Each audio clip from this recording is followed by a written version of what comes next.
Meu nome é Renan, sejam muito bem-vindos ao canal Mangá Resumido, onde eu trago reviews e teorias dos seus mangás favoritos. Antes de mais nada, já deixa seu like e não deixa de se inscrever no canal. Então vamos direto para o capítulo agora. O capítulo inicia com a história de capa, onde vemos a Yamato ainda preparando um lanchinho ali com a Hiyori e a Otoki. Ela está se preparando para fazer a viagem dentro do país de Wano. E ainda continuando em Wano, vemos que o Momonosuke está conversando ali com o Kinemon sobre o Joy Boy também ter sido um pirata, assim como o Luffy era, enquanto eles estavam fazendo aquela missão dentro de Wano para derrotar o Kaido. Eu acho que todos fomos pegos de surpresa quando vimos que o Demario Black, aquele que se parece muito com o Luffy, né, e tinha aparecido lá no arquipélago de Sabaody, voltou. E ele está preso dentro de uma jaula ali da G4. Ele faz até alguns comentários sobre o Luffy ter uma recompensa muito abaixo dele, né, que é uma coisa que a gente sabe que não existe. Agora eu vou revelar pra vocês que eu ri demais, porque antes ele se fingia de Luffy, né, da tripulação do Luffy, e agora ele tá fazendo um cosplay de Kid, ou seja, esse cara sempre vive à sombra dos maiores. Um dos tripulantes dele até fala assim, e ele tá de cosplay de Jack também, presta atenção, que o Capitão Kid Fake pode derrotar facilmente o tal do Joy Boy. E que a recompensa dele é 1 bilhão de vezes maior do que essa tal do Joy Toy. E aí um desses tripulantes dele fala ali, não é Joy Boys, chefe. Ou seja, totalmente ridículo. Na terceira página vemos que a transmissão do Vegapunk ainda continua, né? Na página passada eu não comentei, mas ele ainda continuou fazendo alguns comentários sobre o século perdido. E ele diz mais ou menos que ele teve acesso às mensagens, informações dos poneglyphs, mas que a narrativa combinada deles contava uma história inacreditável sobre uma grande guerra que aconteceria no passado. E que nesse período o tal do Joy Boy enfrentou um inimigo em comum, uma organização também agora chamada de Governo Mundial. E aí até alguns marinheiros ali ficam pensando, ué, mas ele tá falando da gente? Como assim? Aí o outro corrige ele, né? Bom, ele falou que ele era um pirata, né? Na página seguinte, a página 4, vemos que o Luffy, o Dory e o Brog ainda estão correndo do São Topman na forma Yokai. Enquanto isso, o Marcos Mars, lá em Labo Phase, tá saindo destruindo tudo quanto é Dendemushi transmissor. Enquanto isso, a transmissão do Vegapunk continua. O Vegapunk faz um comentário de que o antigo governo mundial fazia uma aliança meramente poderosa com a nação do Joy Boy, mas que depois dessa dissolução dos 20 reinados que aconteceu há 900 a 1000 anos atrás, eles começaram a ter um debate de ideologias, né? Então eles tinham duas ideologias opostas, a da parte do Joy Boy e a parte dos governos mundiais, né? Eu falo dos governos porque existiam os 20 reinados. Na página seguinte vemos mais rostos conhecidos, como Lion Zou. A Carrot faz um comentário breve ali sobre a transmissão do Vegapunk, ela acha incrível e é só isso. Vemos também, olha só, o Foxy, daquele filler horrível que ninguém gosta em One Piece. Eles estão quebrados, né? Estão só num barquinho onde só tem 3 tripulantes, contando com o Fox. E voltamos para Labo Stratum. E aqui o Vegapunk faz um comentário sobre a civilização onde o Joy Boy morava, que era uma civilização muito avançada há 900 anos atrás. E que eles possuíam uma tecnologia tão avançada que eles não, nem mesmo o Vegapunk consegue imaginar que tipo de tecnologia era essa e por quê. E aí é que mora o problema. Corta para Labrostratum e vemos que a Astúcia está fazendo o controle ali da barreira de Labophase, tanto Labophase quanto Labrostratum, e o Edson faz uma transmissão para ela via Dendemushi. Ele diz que não é mais necessário que essa barreira esteja levantada, pois enquanto há monstros, e ele se refere aos Goroseis que estão ali passando por dentro de Egghead, não existe mais nenhum tipo de estratégia que possa ser feito contra eles, porque eles mesmos conseguem fazer a derrubar esse tipo de barreira. Já ficou bem claro para mim que o Edson tá dando o seu adeus, né? Eu falei no vídeo passado que talvez a gente perca esse personagem aí, porque ele simplesmente já completou a sua missão. Talvez percamos também a astúcia no caminho, né? Mas há um porém nessa página. O Caco tá ali meio pensativo sobre a posição da astúcia agora, né? E talvez ele venha para o lado dos chapéus de palha. ele talvez consiga salvar a astúcia. E quem estava sumido reapareceu. O Jinbei e o Zoro estão correndo ali para encontrar o restante dos Chapéus de Palha e ainda estão fazendo uma conexão com a Nami. A Nami chama a atenção dos dois, né, falando que há um bloqueio no noroeste da costa de Egghead, onde os marinheiros estão, e que ela nunca vai perdoar eles se eles forem atingidos fora dali, né, por conta dessa demora dos dois. Enquanto isso, vemos que os marinheiros estão lutando contra o barco dos gigantes, mas que ainda não houve muito dano da parte da marinha. Ainda na mesma página vemos que a Stussy está conversando ali com o Edson, né, e ela está meio lamentando, porque a missão dela era fazer a segurança do Stella, mas agora que ele morreu, o que que ela pode fazer? Então ela não tem propósito nenhum. E é como eu falei na página passada, o Kako tá ali meio pensativo e eu acho que ele tá com uma tendência a ajudar os Chapéus de Palha. Na página posterior vemos o Sanji e a Bonnie lutando contra o Nazujuro, né? Enquanto os gigantes também fazem a guarda deles ali, né? Eles avisam que o Nazujuro não pode usar a espada dele de forma nenhuma, porque esse velhinho, como eles chamam, pode cortar qualquer coisa. Aqui nesse quadrinho de baixo dá para perceber que o Nazujuro usa o Haki da observação. Ele consegue até entender onde estão as vozes das pessoas a uma distância que vai ser explicada na página seguinte.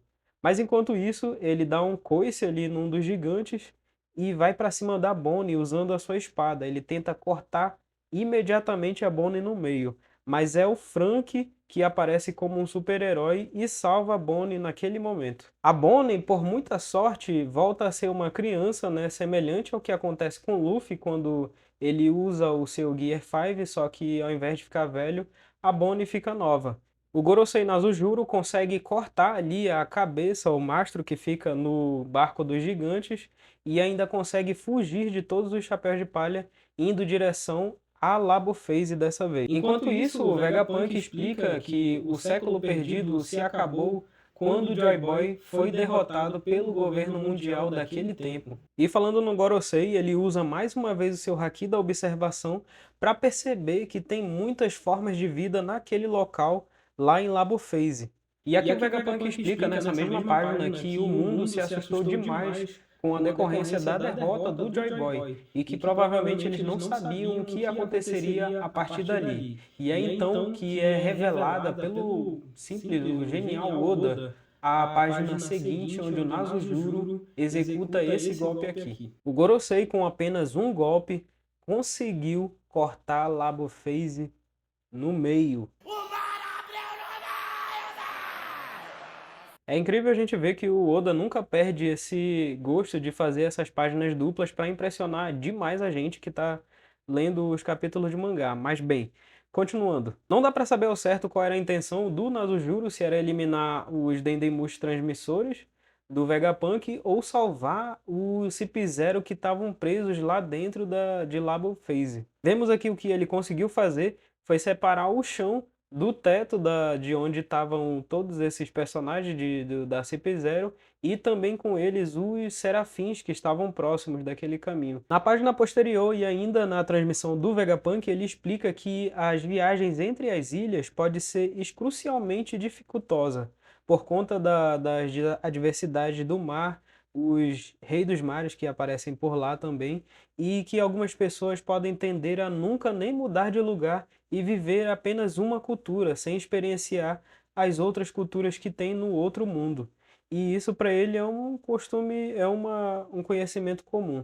Mas não era desse jeito há 1000 anos atrás, por conta de um desastre ecológico cataclismo que ocorreu durante o século perdido. O que o Vegapunk quis explicar aqui é que o mundo foi engolido pelos mares dentro do século perdido, há muitos anos atrás, há 1000 anos atrás, e que as pessoas vivem acima do reino antigo, ou seja, aqui está o reino antigo e aqui em cima estão todas as pessoas da população atual no mundo. Ou seja, o que acontece no mundo atualmente é que a sociedade vive em cima de outra sociedade que viveu há 1000 anos atrás. Cara, o Vegapunk não tá cansado de mostrar que ele veio para transformar o mundo mesmo.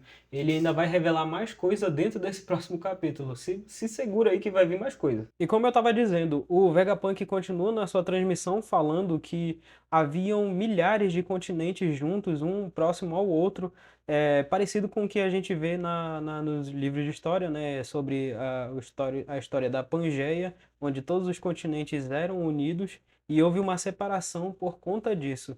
E o que ele diz aqui no final choca até mesmo a Marinha, de que estamos acima de 200 metros acima do mar, sobre o reinado antigo. E para ilustrar para vocês o que são 200 metros, para vocês terem ideia, eu trouxe o Infinity Coast, que é um prédio que tem aqui no Brasil, lá em As Balneário devidas Camboriú, proporções. em Num dia Santa bonito Catarina. igual hoje, né? Ele Vocês tem podem ver que o tal e 234 são metros e 234 66 andares, dá uma metros de olhada. altura. Na página posterior vemos alguns marinheiros fazendo comentários sobre a altura do mar e que um navio desse da Marinha mede em torno de 60 metros. Mas essa conversa logo é interrompida por um outro marinheiro que viu os serafins caindo lá de cima junto com outros Cypherpole e ele pede para que esse resgate seja feito imediatamente. No segundo quadrinho vemos de novo o bar onde está a tripulação do Bellamy, né, que eu comentei em vídeos passados,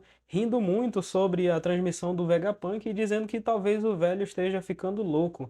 E o interessante é que aqui no meio desse monte de risadaria tem uma pessoa apenas que está muito séria. Eu não sei se eu identifiquei certo aqui, se é a pessoa ou não, mas eu acho que é o Sarkis, um dos tripulantes da tripulação do Bellamy. Parece que ele tá levando bem a sério o que está sendo dito pelo Vegapunk. E bem rapidinho também dá para ver lá no reinado de Sakura o rei Dalton, né, agora questionando ali se isso é possível. Também dá para ver a doutora Kureha, que fica impressionada que mesmo depois desse tanto de tempo que ela está viva, ainda há coisas a impressioná-la. E olha só, lá em Alabasta, rapidinho mesmo, vemos a Miss Golden Week, aquela que tem poderes de desenhar, né? Eu acho fantástico esse poder dela. Dá pra gente comentar bastante aqui no canal. E falando em desenhar, vamos ao nosso patrocinador aqui do canal. Você que está procurando aprender a desenhar ou até mesmo se aprimorar nessa arte, aqui na descrição vou deixar 4 links de cursos para mangakás e outras habilidades. E lembrando que ao comprar qualquer um deles, você já me apoia financeiramente no canal. Então, corre lá. Na página seguinte, o Vegapunk continua falando sobre a sua transmissão e que talvez esse acontecimento tenha sido feito por mãos humanas. Ele faz um comentário bem assertivo sobre essa catástrofe e diz que se essa catástrofe fosse natural, com certeza a civilização seria avisada de alguma forma sobre esse evento severo que atingiria o mundo, e que pelas pesquisas dele na fala do Vegapunk, pesquisas meteorológicas, geológicas, ecológicas e atmosferas, confirmaram que não existiria nenhum tipo de acontecimento, desastre natural naquele momento. Ele diz que é impossível uma mudança tão drástica acontecer num espaço de meros 100 anos, e isso significa que alguém estava mentindo em algum lugar. E a suspeita dele foi confirmada há algum tempo atrás, quando ele analisou o nível do mar. E como se fosse pouco, o Vegapunk ainda solta mais uma pedrada no final desse capítulo. Olha só. O Vegapunk então conclui dizendo que isso seria muito difícil de aceitar e que esse desastre que aconteceu há mais ou menos 800 anos atrás foi causado por armas ancestrais capazes de afundar o mundo, e que esse mesmo poder de fogo provavelmente ainda existe e está esperando para ser usado de novo. Em outras palavras, essa grande guerra que aconteceu durante o século perdido ainda está acontecendo. E assim finalizamos o capítulo 1115 do mangá de One Piece, com a presença de Imu, que tá pistola no último momento ali do mangá. Caramba, cara, eu não sei nem o que falar, porque eu acho que esse novamente foi um dos melhores capítulos que eu já li dessa obra de One Piece novamente. E eu tive até que me mostrar aqui nesse canal, que é uma coisa que eu venho fazendo, tô tentando me acostumar, me mostrar um pouco mais para vocês. para vocês me conhecerem também. Mas voltando ao capítulo, o Imu aparecendo no final, assim, nessa forma, com raiva novamente, provavelmente já mostra que no capítulo que vem ele vai destruir tudo. Provavelmente ele não vai ter pena nem dos Goroseis que estão lá na ilha de Egghead. Mas agora eu quero saber de você que estava assistindo esse vídeo aqui agora, o que achou desse capítulo, se foi bom, se foi ruim. Deixa seu comentário aqui embaixo, porque eu respondo todo mundo, tá ok? Então, a gente se vê no próximo episódio e eu acho que vai ser bom demais. Eu acho que não tem pausa na semana que vem não, né? Tem não. Então, até mais.